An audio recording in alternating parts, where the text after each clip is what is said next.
Mummy मुझे चोट लग गई है। रोजमर्रा की तरह उस दिन भी मैं स्कूल के लिए तैयार हो रही थी, लेकिन आज मेरी कमर, पेट और पैरों में दर्द था। मुझे लगा स्कूल में गेम सर ने जो एक्सरसाइज कराई है उससे दर्द हो रहा है। मन किया स्कूल से आज छुट्टी कर लूं, लेकिन उस दिन मेरा लास्ट टेस्ट था। तबीयत ठीक न होने के कारण मैं उससे मॉर्निंग असेंबली में नहीं गई। पूरे दिन रुक रुक कर पेट में दर्द हो रहा था। छुट्टी से कुछ देर पहले साइंस टीचर ने मुझसे स्टाफ रूम से टेस्ट कॉपी लाने को बोला। जैसे ही उठकर मैं कॉपी लेने के लिए गई, मुझे कुछ अजीब सा गीलापन लगने लगा और जोरों से पेट में दर्द होने लगा। कॉपी लाते ही मैंने मैम से पेट दर्द के बारे में बोला। मैम ने मेरे भाई को बुलाकर उनसे बोला, आज इसकी तबीयत ठीक नहीं है, तुम इसे छुट्टी में अपने साथ लेकर जाना। जैसे ही मम्मी ने मुझे भाई के साथ आते देखा, वह कुछ चौंक गईं। जो भाई बहन एक साथ स्कूल जाना पसंद नहीं करते थे, वह आज एक साथ आ रहे हैं और भाई ने मेरा बैग पकड़ रखा था। भाई गेट खोलते ही बोलने लगे, मम्मी यह बहुत ड्रामेबाज है, तबीयत खराब होने का बहाना बनाकर मेरे साथ घर आई है। अगर इसे बहाना ही बनाना था तो छुट्टी से पहले बना लेती, मैं भी इसके साथ घर जल्दी आ जाता। मम्मी मुझसे कुछ पूछती उससे पहले मैं सीधे वॉशरूम में चली गई और जोर जोर से चिल्लाने लगी, मम्मी मम्मी देखो मुझे चोट लग गई है। दादी और मम्मी घबराते हुए वॉशरूम में आई। उन्हें देखते ही मैं रोते हुए बोली, देखो मम्मी कितना खून निकल रहा है और दर्द भी बहुत हो रहा है, मुझे चोट लग गई है। दादी ने मुझे देखा और सिर पर हाथ रखते हुए बोली, चिल्लाओ मत, ये सबके साथ होता है। दादी का हाथ हटाते हुए मम्मी देखते हुए गुस्से से मैं बोलने लगी, सबके साथ होता है क्या मतलब, मुझे बहुत दर्द हो रहा है, कुछ करो। मम्मी ने दादी को बाहर भेजते हुए मुझसे कहा, तुम नहा लो, मैं अभी आती हूँ। कुछ देर बाद मम्मी सैनिटरी पैड के साथ मेरे पास आई और मुझे समझाने लगी, बेटा यह चोट नहीं, नेचुरल प्रोसेस है जो हर लड़की को 13 से 15 साल में शुरू होता है। इससे हमारे बॉडी का गंदा ब्लड निकल जाता है। इसे मासिक धर्म कहते हैं या पीरियड्स भी बोल सकते हैं, जो हर महीने 5 से 7 दिन के लिए होता है। यह पीरियड्स मुझे, तुम्हारी बुआ, मौसी, दीदी और तुम्हारी फ्रेंड्स को भी होता होगा। तुरंत मैंने मम्मी से पूछा, यह हीरोइन को भी होता है और प्रीति उषा को भी? मम्मी ने हाँ में सर हिला दिया।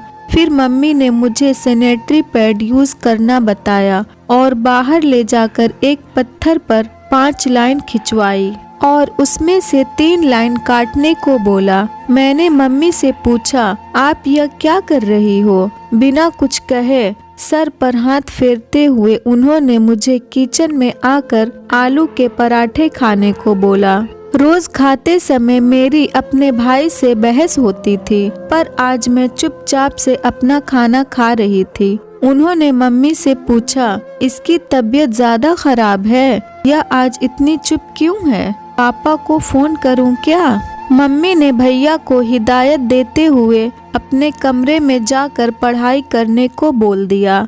मैं भी चुपचाप अपने कमरे में जाकर कुछ देर सो गई। आज न तो मुझे मम्मी के पराठे पसंद आ रहे थे और न ही दादी और मम्मी। शाम को मेरी फ्रेंड मुझे खेलने के लिए बुलाने आई तो मैंने तबीयत खराब होने का बहाना बना दिया।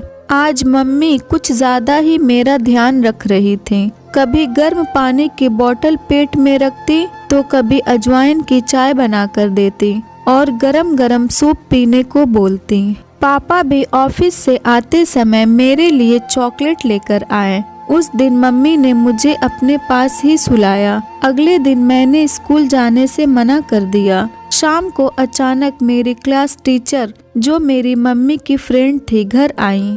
मुझे लगा लो फिर आज कोई शिकायत करने आ गई हैं। वह मेरे पास आई और बोली, कैसी हो दीपिका, मुझे तुमसे बात करनी है। वह मुझे मेंस्ट्रुएशन साइकिल समझाने लगी और बताने लगी, यह हर लड़की को होने वाली एक नेचुरल प्रोसेस है। इस प्रोसेस से एक बच्ची एक ब्रेव गर्ल्स बनती है। मैं उनकी बात सुनते ही बीच में बोल पड़ी, मैम फिर यह बॉयज को क्यों नहीं होता, वह तो हमसे भी ज्यादा स्ट्रॉन्ग होते हैं। मेरी बात सुनकर कुछ हंसते हुए मैम बोली, वह लोग फिजिकल स्ट्रॉन्ग होते हैं पर मेंटली लड़कियों से कम स्ट्रॉन्ग होते हैं।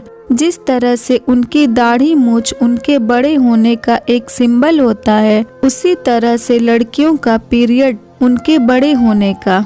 अब तुम एक ब्रेव गर्ल हो जो जिंदगी की कोई भी प्रॉब्लम को आसानी से सहन कर सकती है। उस समय क्लास 7 की बच्ची होने के कारण मुझे मैम की कुछ बात समझ आई, कुछ नहीं। अगले दिन मम्मी ने समझा बुझाकर स्कूल तो भेज दिया, पर पूरा दिन मैं चुपचाप अपनी बेंच में बैठी रही। ना गेम्स क्लास में गई और ना ही क्राफ्ट वर्क में कोई इंटरेस्ट लिया। लंच ब्रेक में हिचकते अपनी बेस्ट फ्रेंड ज्योति से अपनी पीरियड की बात की डिस्कस की। उसने मुझे बताया कि उसको 2 महीने पहले से ही पीरियड आ रहे हैं, जो कि एक आम बात है। यह दुनिया की सारी स्त्रियों को होने वाली एक बायोलॉजिकल प्रोसेस है। उसकी बात सुनकर मुझे सच में लगा कि यह मेरे साथ नहीं बल्कि सब लड़कियों को महीने में एक बार पीरियड होता है। इससे घबराने की कोई जरूरत नहीं। मेरी फर्स्ट पीरियड ने मुझे समझदार और अपनी केयर करना सिखाया। अगर ये स्टोरी आपको अच्छी लगी हो तो इस वीडियो को लाइक करें और नए हैं तो हमारे चैनल को भी सब्सक्राइब करें।